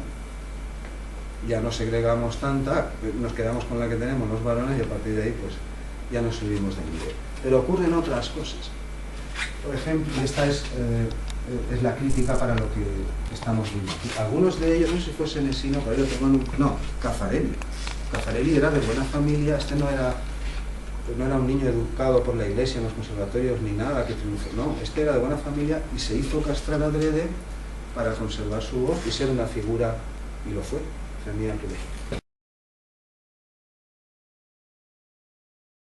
Para el tema que nos ocupa es que si yo castro a un humano antes de los 8 años, antes de la preadolescencia, la famosa muda de la voz, que es una cosa genética, no se produce. Es decir, esta persona conservará, ahora les explicaré, una estructura laríngea vocal, porque la voz es aquí, no es aquí, la voz es aquí, digamos como la de un niño hasta una cierta edad. En la vida humana, es decir, el programa genético de Homo sapiens y Homo sapiens neanderthalensis también, por los que estuvieron en aquella clase, esto ya se sabe, hay dos descensos de la laringe. Es decir, la laringe es lo que llamamos órgano vocal, son las cuerdas, lo que les he pintado antes. Si lo viéramos así, esto sería como el boté de planchar de los mares, ¿no? Si eres varón tienes nuez, si no, no. Las feminas no tienen, no suelen tener. Entonces aquí abajo está el plegamento, esto es las cuerdas vocales, lo que me permite cantar, pronunciar vocales, pero hay dos momentos en la vida en los que toda la estructura, ¿entienden lo que estoy pintando? ¿Seguro? Si no, díganlo, si pregunto es para aclarar.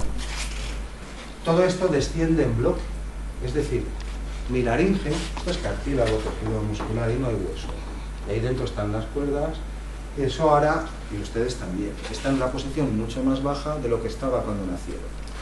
Los humanos nacemos, no nos preguntan tampoco, llegas aquí, y quieras que no, a los 2 años, la laringe humana, esto está programado genéticamente, comienza a descender poco a poco, en bloque, todo el vasito, con sus cuerdas, todo empieza a descender, hasta que en torno a los 2 años más o menos, 2 años, 2 y medio, lo que sea, se queda en una cierta posición. Esto se llama el primer descenso de la laringe. Donde sabemos solo ocurre en humanos y en alguna otra criatura.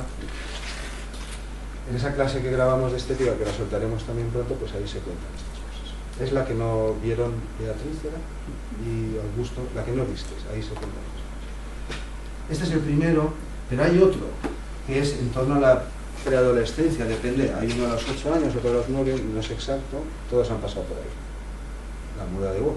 Si son varones, tendrían afonía durante 3 meses, y constantes, ahora me viene la voz, ahora no, y al final, cuando salieran de la muda de voz, estarían hablando aproximadamente una octava más grave. Eso es lo que ocurre en varones, estadísticamente, claro. Puedes hablar aquí, pues ahora desde medio. Si son féminas, una quinta. El proceso no es tan grave en ellas, no desencadena tanta dificultad, no son tan severas las afonías, pero también pasan, porque de ahí no se escapa nadie. Esta es la segunda muda de la voz, una edad variable, y esta es la crítica.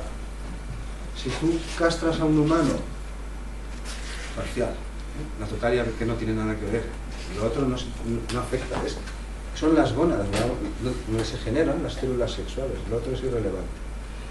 Si tú a un humano le extirpas sus gónadas a un varón antes de los 8 años, este descenso no se produce y la muda de la voz se retrasa 20 y hasta 30 años.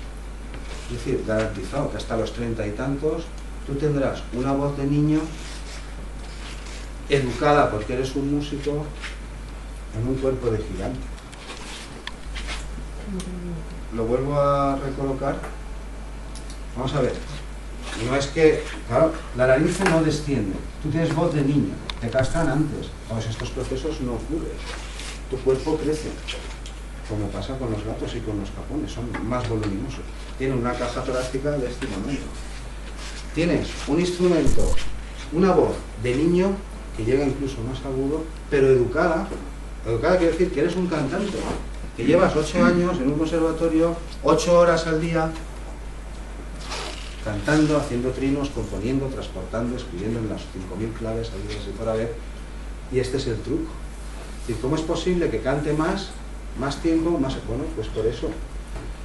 Esto entraña otros cambios también, incluso se puede dilatar.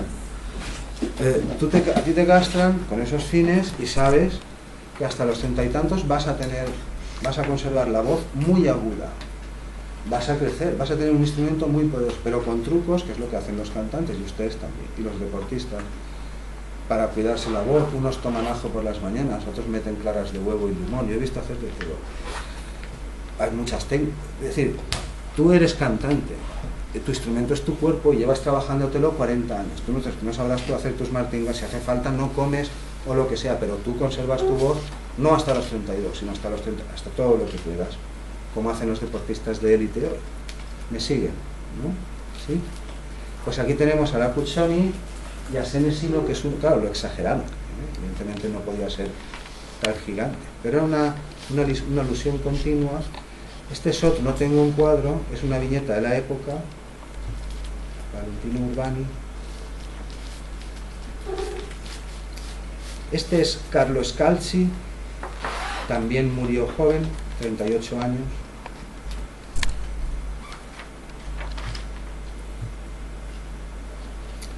Aquí tenemos a Cusanino, algunos de ellos se les conocía por este nombre, es decir, su nombre y apellidos es el que aparece siempre arriba, y en algunos que aparece uno debajo era como el nombre artístico, Cusanino, se llamaba este, que también parecía bastante grande. Y aquí tenemos al famoso Carlo Broschi Farinelli, que es el que más nombre tuvo. Muchos de los que han visto aquí fueron auténticos millonarios, como pasó con Farinelli, es decir, gente forrada, porque en cada actuación cobraba un dineral. Y esto en muchas ocasiones les valió envidias, incluso ser perseguidos por la calle y apedreados. Y es que, pues eso, la envidia no conoce fronteras y la ignorancia tampoco. Es decir, se les odiaba sin conocerles, porque eran ricos y famosos y porque estaban castrados. Esto ocurrió en más de una ocasión, ciertamente no en las grandes capitales, no en Roma y en Venecia, pero en otras ciudades menores, perseguidos por la calle y apedreados. Este es el cuadro la visión más conocida de Farinelli, pintada por Corrado Giaquinto, 3 años después de que muere Bach. Este es otro que no me ha dado tiempo a buscar la referencia, ya la pondré, es también Farinelli. Es decir, a cualquiera no le pintan así. Pintar un cuadro de estos por un maestro como este, que pinta esto vale un fortunón. ¿Cuántos tendrías? Cuanto más dinero tienes, más amigos ¿no? Así es. Así es. No lo estoy diciendo literalmente, pero para que me entiendan. Si aprenden de lo que no digo, ahí es donde aprenderán realmente. Este es Farinelli vestido de mujer, porque en algunos papeles, muchos de ellos, que así se decía, lo hacían mejor, incluso la representación. Es lo que dicen los contemporáneos. El famoso, no era Meitzer, no te lo vi por el programa, no me acuerdo que si lo cité, decía que a ellos, esto está escrito en su tratado, a los castrati los llama, a los varones, soprani naturali. Los dos se lo han currado, los dos son auténticos profesionales, lo mejor que hay en su arte. Nadie canta mejor. Pero a unos los llama naturales precisamente a los que manipulamos, mientras que han estudiado lo mismo, las llama artificiales. Aquí tenemos a la Cuccioni de antes también con Farinelli, donde también lo representan casi el doble, evidentemente no es tanto, pero Senesino, él y otros, todos no se puede crecer a lo ancho. La cuestión es que un animal castrado antes del momento crítico, su masa corporal aumenta, esto es, y su caja torácica también, y el tamaño de sus músculos. También tuvieron algunos problemas de huesos, en esas cosas clínicas no voy a entrar. Lo que quiero que entiendan es el mecanismo. ¿Cómo pudo llegar a ocurrir esto? Pues claro, es que no es una voz de niño. Es que es una voz de niño, pero ya con el superior debajo del brazo, harto de cantar ya, pues tú dirás. No pudieron competir. Las sopranos no pudieron competir. Más potencia, porque son varones, más volumen. El mismo tipo de voz entrenada. Y encima las cuerdas vocales y laringes no de soprano, sino de niño. Bueno, esto era un instrumento único. Aquí tenemos a Farinelli, a Castacio. Y este es de joven, guapo, ¿eh? Ya lo he dicho, no todos, pero muchos de estos y eunucos igual, a veces se ven, y en la época se sabía. Ahora verán alguno más, no voy a decir que parece una niña, por aquello de que las niñas, estadísticamente hablando, se supone que son, esto ya es discriminación positiva, ¿eh? Porque tienen que ser ellas las más guapas, y nosotros, pero esto es lo que se admite. Cuando vemos a un varón bello, decimos, mira, si es que parece pues, unos rasgos suaves. Este es Porpora, su profesor. Él no era castrati, pero es uno de todos, una larga tradición. Claro, entenderán que no había uno ni dos, en cada ciudad había varios. Claro, músicos no había solo en Venecia o en Florencia, músicos había porque ya lo dije, no había tele, no había radio, no había fútbol, no había cotillo, pues que la gente, lo de siempre, al run run, como le deja el visillo, y a la ópera. ¿Qué otro entretenimiento colectivo había? No había. Nicola Porpora es muy famoso, algunos instrumentistas metales y otros tienen todavía conciertos y los tocan para ellos. Es Farinelli por Amigoni.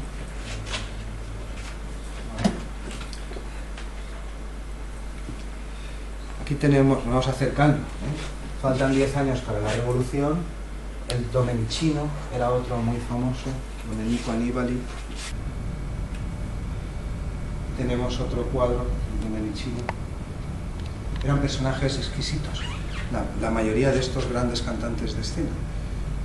Exquisitos quiere decir que algunos de ellos, como el mismo Farinelli y otros, en el programa verán algunas de esas cosas, tenían establecidos protocolos. Protocolos son una serie de condiciones que tú debes disponer a la llegada, que funcionaban como auténticos embajadores o gente incluso a veces superior a la propia diplomacia. Por ejemplo, Farinelli y otros tenían un protocolo establecido que las casas reales donde viajaban conocían, igual como si fueran cardenales o autoridades políticas, que decía, tienes que ponerle a estos más maniáticos o más exquisitos una alfombra de tantos metros, de tal material, de tal color, bueno, todos los detalles dispuestos tal como rezaba el protocolo para que fueran recibidos. Este es otro de ellos, Caffarelli, el que hemos citado antes, era de familia acomodada, no era de procedencia humilde, no necesitaba para nada dedicarse a estas cosas, pero quiso ser cantante, quiso ser nuestros personajes y pagó, encargó su operación y llegó también a la fama. Este es el mismo Caffarelli, napolitano.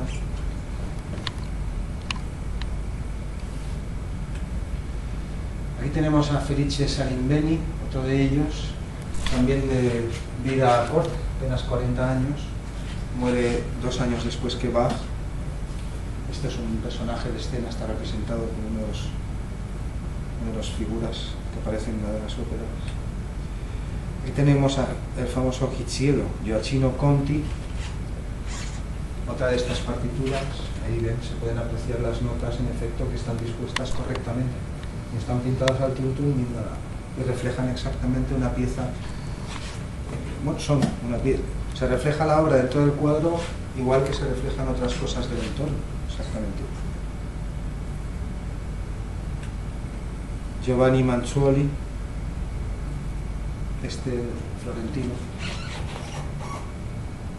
Ya veremos en los apuntes, tienen un detalle en una página más hacia el final en este capítulo de Bukovce, donde se habla de los primeros conservatorios de la época, orfanatos los llamaban, se describe cómo era la instrucción, los ejercicios que hemos citado antes también, eso ya lo leerán allí, porque aquí existe aquí.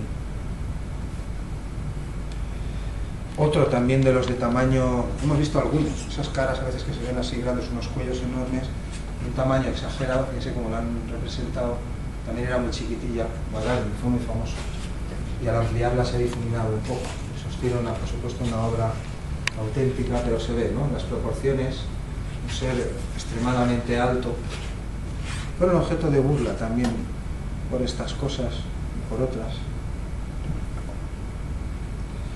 Aquí tenemos, es el mismo, esto que se me ha ido la P, es Guadagni, pintado por Antonio Fedi, y aquí lo tenemos también, ya de anciano.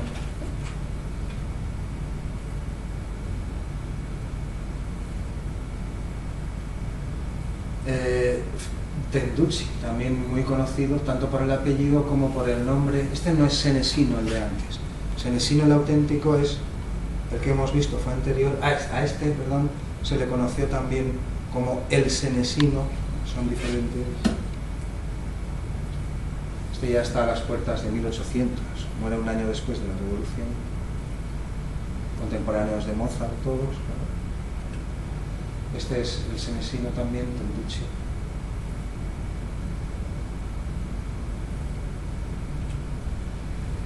Gaspare Pacchirotti, que muere en 1821. Todos ellos no, personajes de la época de toda condición, nobles, escritores, filósofos, pintores, papas, todo el mundo, no siempre, pero con frecuencia se hacen representar así. Muchos utilizan elementos de lo que se llama código still life, se hacen representar con una calavera. Esto representa el famoso la vanidad humana o algo así, es un tema muy arcaico, creo que lo conté en alguna clase. Los emperadores antiguos de Roma, cuando llegaban victoriosos tras las campañas, a lo mejor estaba Julio César por ahí 4 o 5 años, Dios sabe, no volvía, en fin, cuando volvían generales victoriosos y emperadores sobre todo de largas campañas, estaban entrando a la capital desde unos kilómetros antes de entrar ya en lo que es propiamente la superficie de la ciudad, iban todos desfilando, ¿no?, los ejércitos como pinos de Roma, Respighi, esas cosas. Ese movimiento describe, el último movimiento por ejemplo, describe esto exactamente, la entrada ya en la ciudad de las legiones que vuelven de campañas largas, lejanas, y detrás del emperador va un saltimbanqui, o sea, un bufón, digamos, un clown, ¿no?, estos personajes que divierten a los poderosos, y va dando brincos detrás del emperador, repitiéndole constantemente: recuerda que eres mortal, recuerda que eres mortal, o sea, vas a llegar, vas a limpiar, te vas a deshacer de las familias de todos tus opositores, vas a hacer una limpieza que no te digo nada, vas a triunfar porque llegas triunfante, pero recuerda que tú también eres mortal, y que esto se llama la vanidad humana, o vanitas, se escribe, y muchos personajes incluso hoy, cuando se hacen un retrato, una foto, se representan con santos, más de todo, con un cráneo en la mano. En el caso de los músicos, compositores, etcétera, pues muchos se les representan. Esto es un elemento también de ese código. El código still life se compone, pues, bujías, o sea, cirios apagados, encendidos, frutas mordidas, relojes de arena, instrumentos caídos, muchas veces los pintan, son de cuerda pulsada boca abajo, bolas del mundo, mapas, catalejos, todo este tipo de cosas. Es un código, ya lo veremos con más detalle. Venancio Rauzzini, estos ya están más en un estilo, ¿no? Este es contemporáneo prácticamente de Schubert, de Beethoven, ya de adulto, mayor. Napoleón creo que se hace coronar en 1813, obliga al Papa que le nombre, le corone, emperador, es decir, se impone al Papa. Luigi Marchesi, es ya mucho más próximo a nosotros. Algunos de estos últimos, como verán, este creo que no, este sí, puede que cantara con Manuel García, el padre. Llegaron a cantar con estas figuras que hemos citado al principio de la clase, que las vamos a ver ahora en un momento. Marchesi, pues un hombre pues ciertamente apuesto, muy guapo. Aquí de mayor, anciano en el retrato. Girolamo Crescentini, este retrato es anónimo, este no lo he comprobado, ya lo consignaré cuando haga el vídeo, de joven, un poco más adulto, muere en el 48, es decir, es coetáneo de Wagner, al menos no cuando está en la cima de su carrera, pero sí mitad del siglo, vamos, 1850 es cuando muere. Y este es el último gran solista de escena de grandes óperas, famoso, una gran voz. Llegó a cantar en sus últimas representaciones con alguna de las hijas de Manuel García, al que veremos en un momento. Bueno, la prohibición, tengo por aquí consignada, hay una foto todavía de 1898, es decir, 37 años después de que muere Belluti.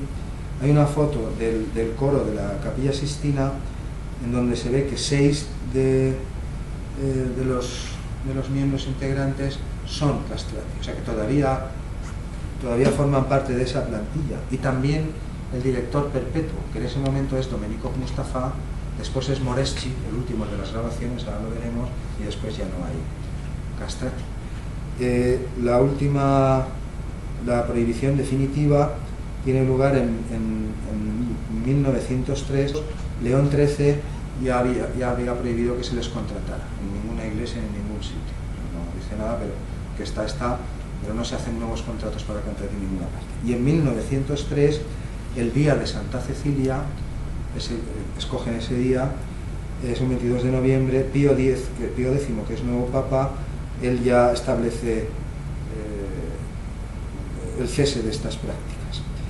En estos mismos años, 1903 es esta fecha de Santa Cecilia que se acaba, y en 1902, justo un año antes, y en el año siguiente, creo que durante 2 años, se realizaron una serie de grabaciones a Alessandro Moreschi. Este sí fue el último castrato vivo, las oiremos en un momento. Me llamaban el Ángel de Roma, pero ahora cuando lo oigan tenganlo en cuenta. Él nunca intentó cantar ópera, ni fue de los grandes escenarios, ni nada. Alessandro Moreschi era un cantante de capilla, de un coro, tenía su voz aguda y la formación y todo lo que ustedes quieran, pero no era una gran voz como las de algunos que hemos visto. Lo digo porque en cuanto lo oigan se darán cuenta de, claro, está la técnica, la tecnología del momento, hay muchas cosas ahí, pero también se nota que canta, claro, pero es que no es un cantante de ópera. El último aria, lo he dicho antes, el último aria que se escribió específicamente para castrati, la escribió Giacomo Meyerbeer en 1824. Aquí está, lo consignado. Teatros llenos, claro. Así, hasta 1800, lo he dicho en la primera parte. Este es Domenico Mustafa, es uno de los últimos directores de del coro de la Capilla Sistina en estos tiempos, en 1900, antes de Alessandro Moreschi. Después de Alessandro Moreschi ya no hay castrati. Este cargo, director perpetuo de la Capilla Sistina, fue ocupado de 1898 a 1956 por Lorenzo Perosi. Lorenzo Perosi ya no era castrati, una alta autoridad de la Iglesia y un musicazo impresionante. Dejó escritos, no sé, del orden de 2.000 o 3.000 obras. Una cosa sorprendente.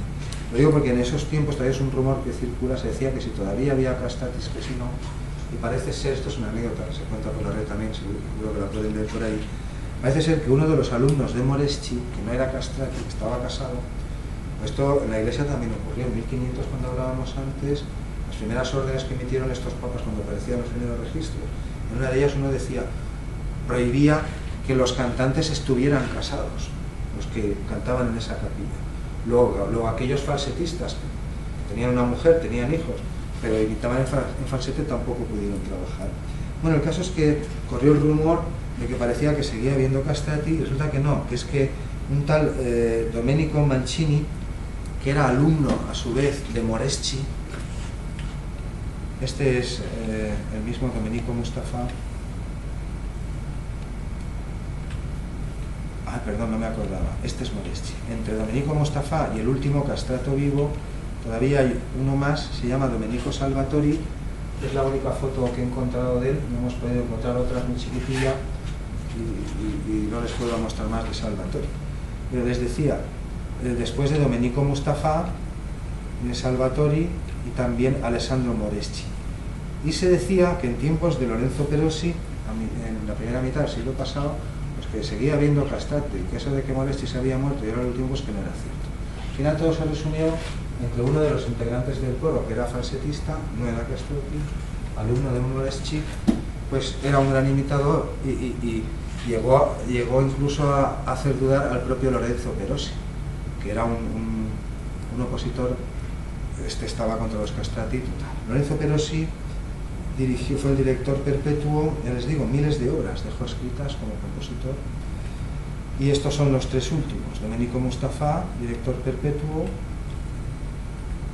Domenico Salvatori, no vamos a hablar más aquí, y después Alessandro Moreschi, que se retira en el 10 o en el 11, muere 10 años después, y en 1902-1903 es cuando se hacen estas grabaciones. De los primeros discos de la historia no voy a insistir ahora. Ya les he mostrado fotos de Bartók con un picú en la Transilvania, allí encima de una ventana, y con los campesinos, y grabando esto en 1900. Quiero decir, son los primeros, en efecto, son las primeras grabaciones de la historia. Se oyen muy distorsionadas por el ambiente y por muchas cosas, el sempiterno ruido de los discos de toda la vida, ahí como si hubiera un huevo friéndose, ahora lo oirán, y poco volumen, así como muy lejano. Ténganlo en cuenta, ¿no? Pues habría un micro allí pelado, Dios sabe de qué tamaño y de qué material es hecho, a una cierta distancia, el otro cantando, y tampoco es un cantante de escena. Esto es lo que ahora lo entenderán enseguida en cuanto lo oigan.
Este fue el último castrati vivo, el Ángel de Roma, que se le llamaba.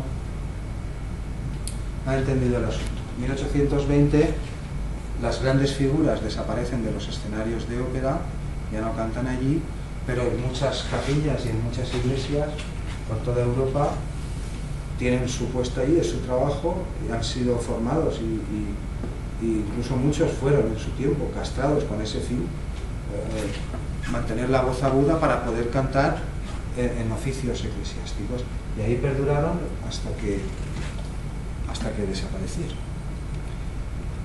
Esta es una foto de los tiempos de Moreschi. ¿Dónde estás? Moreschi soprano, Alessandro Moreschi, un barítono, otro soprano, un contralto, otro barítono, son 5 varones. Es una foto de esos tiempos cuando todavía cantaban en el Vaticano, y en un momento les hago oír esas dos piezas. Este es Lorenzo Perosi, el que les he dicho, dirigió el coro de la Capilla Sistina desde los 2 últimos años del siglo XIX hasta 56, hasta su muerte. Un prolífico y fantástico músico, compositor, desconocido aquí. Esta es una foto suya con la Escuela de Canto del Vaticano, que está funcionando, pues ya les he mostrado, en 1500 eso ya existía. Y en los grandes imperios pues siempre ha habido este tipo de formaciones a cargo de unos o de otros.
Y con esto acabamos.